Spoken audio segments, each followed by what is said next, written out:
வணக்கம்.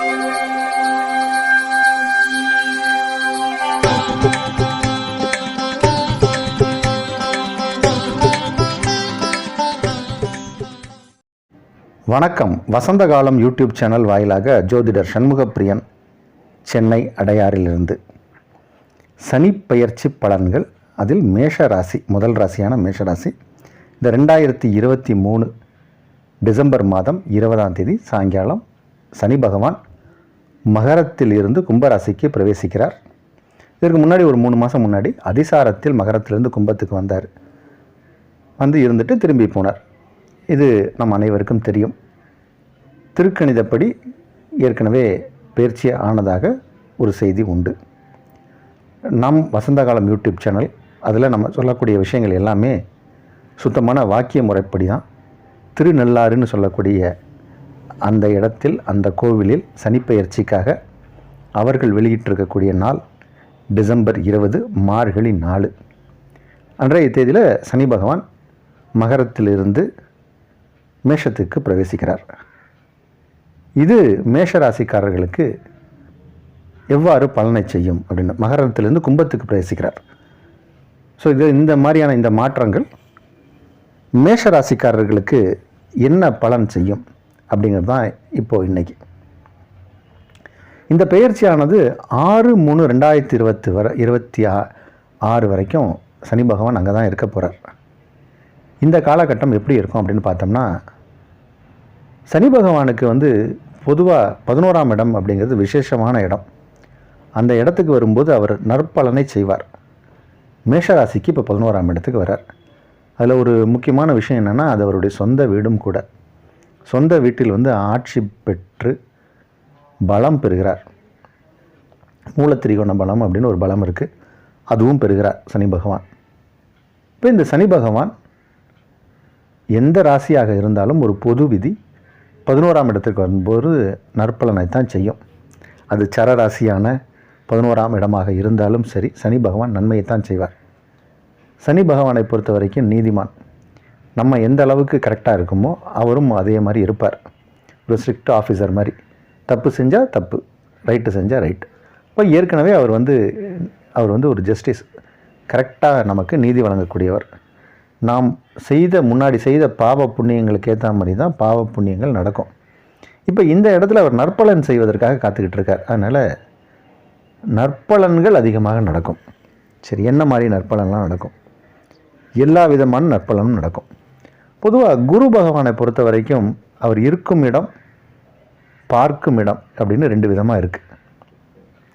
தான் இருக்கும் இடத்தை விட பார்க்கும் இடத்திற்கு வலிமை ஜாஸ்தி குருவுக்கு. இப்போ உதாரணத்துக்கு மேஷத்தில் குரு இருக்கார். மேஷத்தில் குரு இருக்கும்போது அது அவ்வளோ நற்பலன் கிடையாது. குரு ஜென்மத்தில் வந்தால் அது அவ்வளோ சுகம் கிடையாது. ஆனால் அவர் பார்க்குற இடம் 5ஆம் இடம், 7ஆம் இடம், 9ஆம் இடம். ஆனால் சனி பகவானை பொறுத்த வரைக்கும் இருக்கும் இடத்திற்கு சிறப்பு அதிகம். பார்க்கும் இடம் அந்த அளவுக்கு சிறப்பாக வராது. சனி பகவானுக்கு 3ஆம் பார்வை, 7ஆம் பார்வை, 10ஆம் பார்வை அப்படின்னு பார்வை பலம் உண்டு. இப்போ நம்ம அவர் இருக்கும் இடம் அப்படின்னு எடுத்தோம்னா அது 11ஆம் பாவம். இது ஏகாதசஸ்தானம்னு சொல்லக்கூடிய உயர்வான ஒரு இடம். அந்த இடத்துக்கு வந்திருக்கார். இது வரைக்கும் நீங்கள் இருந்த பிரச்சனைகள், கஷ்டங்கள் எல்லாத்துக்குமே இப்போ ஒரு நிவர்த்தி உண்டு. எனக்கு தெரிஞ்ச வரைக்கும் துலாத்தில் சனி பகவான் இருந்தார். அதில் இருந்தே கஷ்டப்பட்டுட்டு தான் இருக்கீங்க. துலாத்தில் சனி பகவான் இருந்தது எவ்வளோ வருஷத்துக்கு முன்னாடி. துலாத்தில் இருந்து அவர் விருச்சகத்துக்கு வரும்போது அஷ்டம சனி. அதற்கப்புறம் தனுசுக்கு வந்தார். அதற்கு பிறகு மகரத்துக்கு வந்தார்.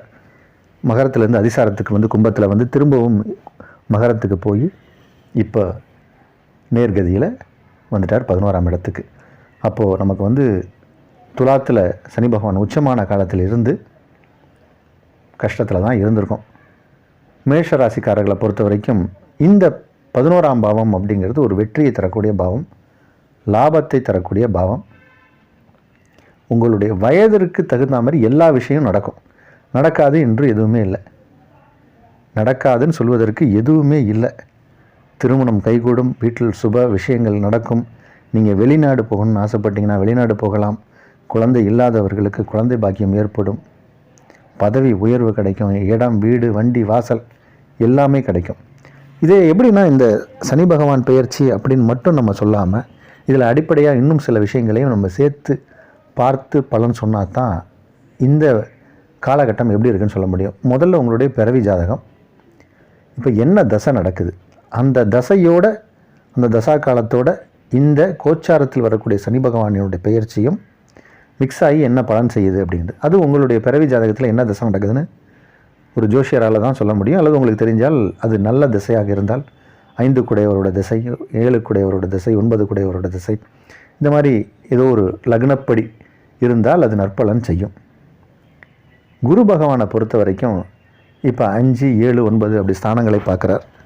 அதனால் அந்த இடங்கள் விருத்தி ஆகுது. அதனால் அதுவும் ஒரு நற்பலனை தான் உங்களுக்கு செஞ்சிட்ருக்கு. குரு பகவானால் உங்களுக்கு நன்மை ஏற்படுது. குரு பகவானும் சனி பகவானும் இணைந்து உங்கள் ராசிக்கு 5ஆம் இடத்தை பார்க்குறாங்க. 5ஆம் இடம் என்பது புத்திரஸ்தானம். அதனால் குழந்தை பாக்கியம் ஏற்படும்.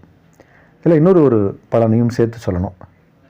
இந்த தொழில்நுட்ப கலைஞர்கள், எலக்ட்ரிக்கல், எலக்ட்ரானிக் அல்லது மிஷினரி சம்பந்தப்பட்ட விஷயங்களில் இயங்கக்கூடியவங்க, கம்ப்யூட்டர் துறையில் இருக்கக்கூடியவர்கள், அவர்களுக்கெல்லாம் இப்போ இந்த மேஷ ராசி, மேஷ லக்னமாக கொண்டவர்களுக்கு ரொம்ப சிறப்பாக இருக்கும். குரு பகவானும் கூட சேர்ந்து 5ஆம் பாவத்தை பார்க்குறார். குரு உங்கள் ராசியில் இருந்து 2ஆம் இடத்துக்கு ஏப்ரல் கடைசியில் போகிறார். மே 1ஆம் தேதின்னு வச்சுக்கோங்க, 2024.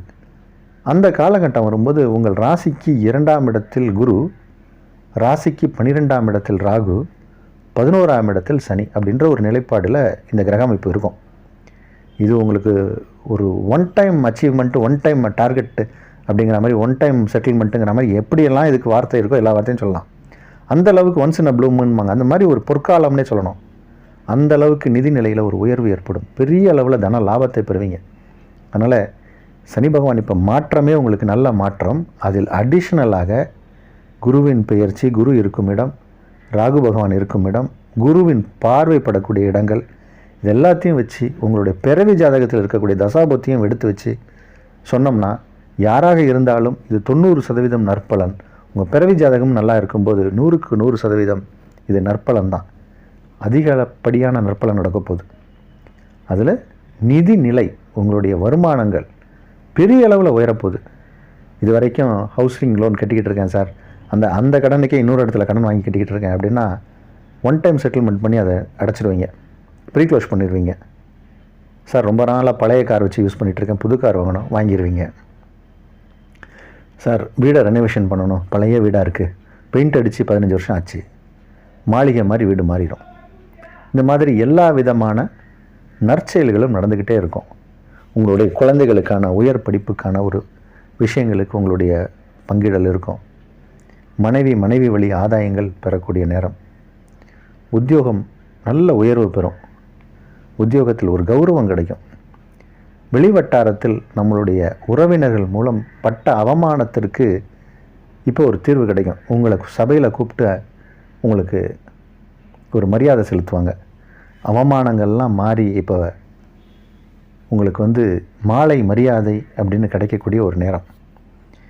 இன்னார் அப்படின்னு நீங்கள் இப்போ காலரை தூக்கி விட்டுட்டு சொல்லக்கூடிய அளவுக்கு உங்களுக்கு ஒரு பெயர் புகழ் கிடைக்கக்கூடிய ஒரு நேரம்.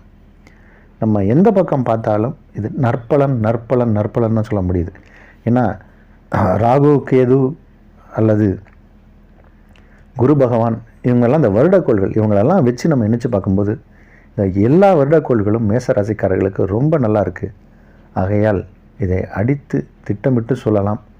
அருமையான பயிற்சி. கூடுதலாக உங்கள் பிறவி ஜாதகமும் நன்றாக இருந்தால் இதுதான் உங்களுடைய பொற்காலம். அருமையான சனிப்பெயர்ச்சி. இதற்கப்புறம் அடுத்த பயிற்சி 2026 தான் வருது. 6/3/2026. இந்த காலகட்டத்தில் எதெல்லாம் நீங்கள் சாதிக்கணும்னு நினைக்கிறீங்களோ எல்லாத்தையும் சாதிக்கணும், வெற்றி வாகை சூடணும். அந்த அளவுக்கு 2.5 வருஷத்தில் லைஃப் செட்டில் ஆயிரும். பிரமாதமான சனிப்பெயர்ச்சி. சனி பகவானுக்கு எள்ளினால் தீபம் போட்டு சனிக்கிழமை தோறும் வணங்கி வருவதால் அது தர்ம நியாயத்தோடு நீங்கள் இருக்கணும். அது ஒன்று தான் அவர்கிட்ட இருந்தீங்கன்னா இந்த சனிப்பெயர்ச்சி மாதிரி ஒரு வளமான, நலமான, மகிழ்ச்சியான சனிப்பெயர்ச்சி எதுவும் இல்லை. நன்றாக இருக்கிறது. வாழ்க வளமுடன். you